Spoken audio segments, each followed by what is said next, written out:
अल्हम्दुलिल्लाहि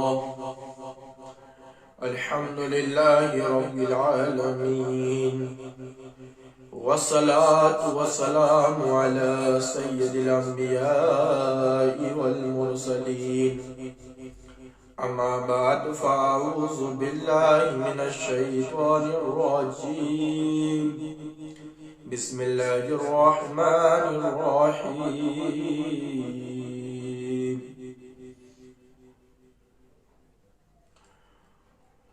सबसे पहले आकाए नामदार मक्की मदनी मुस्तफ़ा जनाब मोहम्मदुर रसूलुल्लाह सल्लल्लाहु तआला अलैहि व आलिहि वसल्लम की मुकद्दस बारगाह में दरूद पाक का नजराना पेश करे।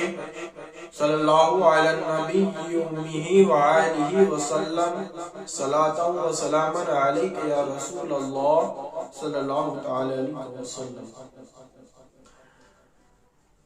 आज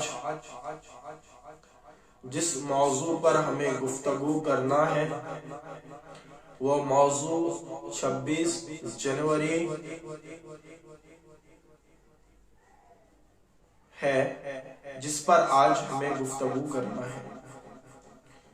ये ऐसा कौन सा दिन है, इस दिन को क्यों मनाया जाता है, इस दिन लोग क्यों एक होते हैं, क्यों गलियां बाजार वगैरह में धूम होती है। तो आज इस दिन को हम समझने की कोशिश करेंगे। हिंदुस्तान ये एक बहुत बड़ा देश है जिसके अंदर 29 राज्य हैं और इन राज्यों के अंदर पूरे देश में एक फेस्टिवल है जिसे 15 अगस्त और 26 जनवरी इन दो नाम से जानते हैं, जो कि राष्ट्रीय त्योहार कहलाता है। हम आज से 200 साल पहले नजर डालते हैं इतिहास पर जो बीत चुका है, तो हमें ये नजर आता है कि कुछ लोग इस देश के अंदर व्यापार करने के लिए आए थे और उन्हें व्यापार करने के लिए हमारे ही देश के कुछ लोग हैं जिन्होंने मौका दिया। वो आ गए, व्यापार करने लगे। व्यापार जब उनका बढ़ गया, लोगों को ये पता चल गया और वो चाहिए थी जिसका जरिए वो इस हिंदुस्तान के अंदर आए। अब हिंदुस्तान में वो आने लगे, अपने पैर फैलाने लगे, यहाँ तक कि उन लोगों ने हमारे राजाओं को लालचें दी और इस हिंदुस्तान के वो गद्दार, कुछ गद्दार उन लोगों के हाथ पर बिक गए, उन लोगों के पैसे पर बिक गए, जिसके कारण हमारे देश के अंदर वो लोग दाखिल होना शुरू हो गए। धीरे धीरे उनकी पहुंच बढ़ती गई, एक राजा से दूसरा राजा, दूसरे से तीसरा, तीसरे से चौथा, इस तरीके से वो करते गए और इन लोगों के माइंड पर वो राज करने लगे। ताकत उनके पास नहीं थी, सियासत उनके पास थी, पब्लिक उनके पास नहीं थी, पब्लिक हिंदुस्तान ही की थी। भाई वो एक छोटा सा देश जो महाराष्ट्र के इतना ही होगा, उसमें इतनी पॉपुलेशन नहीं थी, बल्कि वो जो सेना थी उनकी सेना भारतीय ही लोग उनकी सेना में दाखिल हुआ करते थे। हिंदुस्तान ही के लोग उनके साथ मिले थे। भाई उनके पास सेना नहीं थी, उनके पास ताकत नहीं थी, सिर्फ वो माइंड से इस देश पर राज कर रहे थे, वो दिमाग का इस्तेमाल कर रहे थे और इंडिया के लोग उस वक्त सिर्फ अपने आपसी झगड़ों में मुब्तला थे और इन्हीं आपसी झगड़ों ने अंग्रेजों को हमारे देश में दाखिल करके एक सत्ता स्थापित करने की ताकत दी और वो हम पर राज करने लगे। कुछ गद्दार तो थे जिन्होंने अपने गद्दारी का सबूत देकर हिंदुस्तान को बर्बाद करने के लिए अंग्रेजों को हाथ में दे दिया, मगर कुछ ऐसे जाबाज भी थे, ईमानदार भी थे और अपनी जान को लुटाने वाले भी थे, जिन्होंने अपनी जान दे दी, जिन्होंने अपनी आन दे दी, पर हिंदुस्तान के ऊपर जब तक जिंदा थे तब तक अंग्रेजों को पैर रखने नहीं दिया। ऐसे भी लोग इस हिंदुस्तान में मौजूद थे। अंग्रेज एक वक्त तक हिंदुस्तान पर हुकूमत करे और 150 साल का सफर उन लोगों ने हिंदुस्तान के अंदर गुजारा। इस सफर के अंदर उनने हिंदुस्तान को इतना लाचार, इतना बेबस, इतना बेबस छोड़ दिया कि जिसकी कोई मिसाल नहीं मिलती। हर तरफ गरीबी ही छाई नजर आ रही थी, हर तरफ लोग परेशान नजर आ रहे थे, हर एक हाय हाय चिल्ला रहा था, परेशान ही परेशानी नजर आ रही थी, कहीं कोई आसार नजर नहीं आ रहे थे। उस वक्त हमारे कुछ ऐसे लोग जो कि अपने सीनों पर, अपने पेशानी पर कफन बांधकर मैदाने जंग में उतर गए और लड़ने के लिए तैयार हो गए और अंग्रेजों से मुकाबला किया। ऐसे में टीपू सुल्तान अलैहि रहमत व रिदवान जैसे लोग जब मैदान में उतरे तो उनके बच्चे भी उनके सामने काट काट कर पेश करते गए, पर भी हार नहीं माने। कुछ ऐसे और लोग हैं जिनकी मिसालें इस जंग में मिलती है, तो भी वो लोग मौजूद रहे, मुकाबला किया और लड़ते रहे। आखिरी दम तक उन लोगों ने मुकाबला किया, पर वो लोग उनके सामने नहीं झुके। और कुछ भी और भी लोग हैं जो कि आखिरी वक्त जब हमारा देश बड़ा बेबस हो गया, बेकरार हो गया, एक एक लोगों के दिलों में दर्दे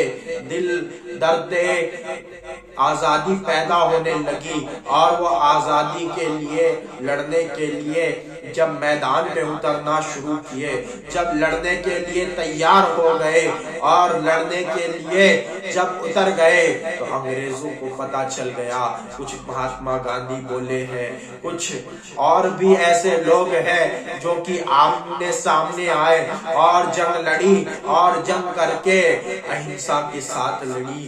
कुछ ने तलवारों के साथ लड़ी, किसी ने अपनी जान देकर लड़ी। हमारे उलमा भी उनके पीछे नहीं हटे, वो भी मैदान में आए, अपनी जानें कुर्बान कर दी। हमने देखा है कि वो लोगों को उनकी गर्दनों को लटका दिया गया, उनके धड़ों को फांसियों को तले लटका दिया गया, फिर भी वो लोग ने हार नहीं मानी, बल्कि वो लड़ते गए।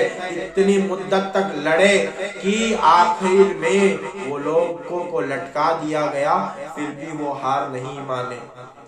अब ये मामला पेश आया, इसके बाद में वो लोग लड़े और इतना लड़े कि हिंदुस्तान को स्वतंत्र कर दिया और 15 अगस्त 1947 को भारत आजाद हुआ।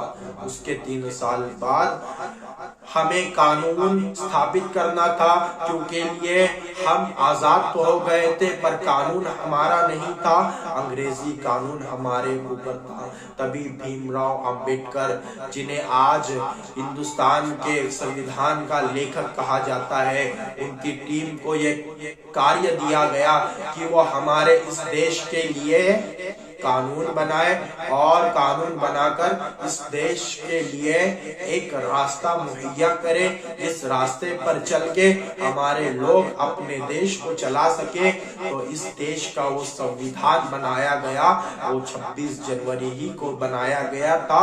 इसीलिए आज हम 26 जनवरी मनाते हैं उस संविधान की याद में कि इस संविधान को हमने आज के दिन रचा था। अब संविधान हमें मिल चुका था, अब हमारे कदम बढ़ने के लिए तैयार थे और आज हम बढ़े, बहुत आगे बढ़े, मगर ऐसे बढ़े कि आज हम दुनिया में नाम रखते हैं, हमारा देश एक वजूद रखता है। मगर एक बात बता दूं कि कुछ ऐसे गद्दार भी आज भी हमारे देश में मौजूद है जो चंद पैसों के लिए हमारे देश की एकता को भंग करते नजर आते हैं, चंद पैसों के लिए राजनीति के अंदर लड़ते नजर आते हैं। उन लोगों से मेरा यही अपील है, यही प्रार्थना है कि वो लोग अपने आप को लड़ाए ना, अपने आप को बिकाओ मत, क्योंकि लिए आज तुम बिक जाओगे, कल तुम्हारी पूरी की पूरी कौम बिकेगी। और हम एक दूसरे से लड़ रहे हैं, मुसलमान हिंदू इस तरीके से जंगे कर रहे हैं। मुझे बता दीजिए, अंग्रेज जब भारत छोड़ के गए तो क्यों गए? क्योंकि लिए हम लोग एक थे, जब हम थे तो हम में दम था, इसी बात का अंग्रेजों को गम था। अरे जब हिंदू का हा, मुस्लिम का माँ जब एक होता है तो हम बनता है, और जब हम बनता है तो हम में दम आ जाता है, और जब दम आता है तो अंग्रेज बड़े से बड़ा कोई भी आ जाए तो उसके नाक में दम हो जाता है। इसीलिए मैं ये कहूंगा कि अपने आप को इस कदर बचाए और इस तरीके से बनाए कि हम अपने नाम से हिंदुस्तान के इतिहास में एक अलग तरीका बनाकर, एक अलग मिसाल बनकर नजर आए, और इसी हिंदुस्तान की हिफाजत के लिए हम कट्टे हुए नजर आए। हम मर जाएंगे मगर हिंदुस्तान का सौदा नहीं करेंगे। अरे हम कट जाएंगे मगर हिंदुस्तान को नहीं बेचेंगे। आज हमें हिंदुस्तान बेचने पर मजबूर करने वाला कितना बड़ा भी आ जाए, पर हम हिंदुस्तान की एक ईंट भी किसी को बेचने नहीं देंगे। हम कट जाएंगे, हम मर जाएंगे, हम मिट जाएंगे, मगर इस मुल्क की हिफाजत करेंगे और इस कदर करेंगे जिस तरीके से इसका हक अदा कर देने का हमारे ऊपर जिम्मा है। आज हम कहते हैं कि हम हिंदुस्तान के लिए जान दे देंगे। हम करप्शन इतना करते हैं कि जिसकी कोई हद नहीं। अगर कोई अफसर हमारा काम नहीं करे, हम उसके पैर पकड़ते हैं। मैं ये कहता हूँ, उसका पैर नहीं, उसकी गर्दन पकड़ो और कहो कि ये हमारा अधिकार है और हमें ये मिलना ही है। तो क्यों गलत कर रहा है? अगर कोई आपके वोट की गलत इस्तेमाल करे तो आप उसके ऊपर हमला बोल दो और अपने वोट का हिफाजत करो, क्योंकि लिए ये वोट तुम्हें भीख में नहीं देना है, बल्कि तुम्हारा ये अधिकार है। तुम उसको सही इस्तेमाल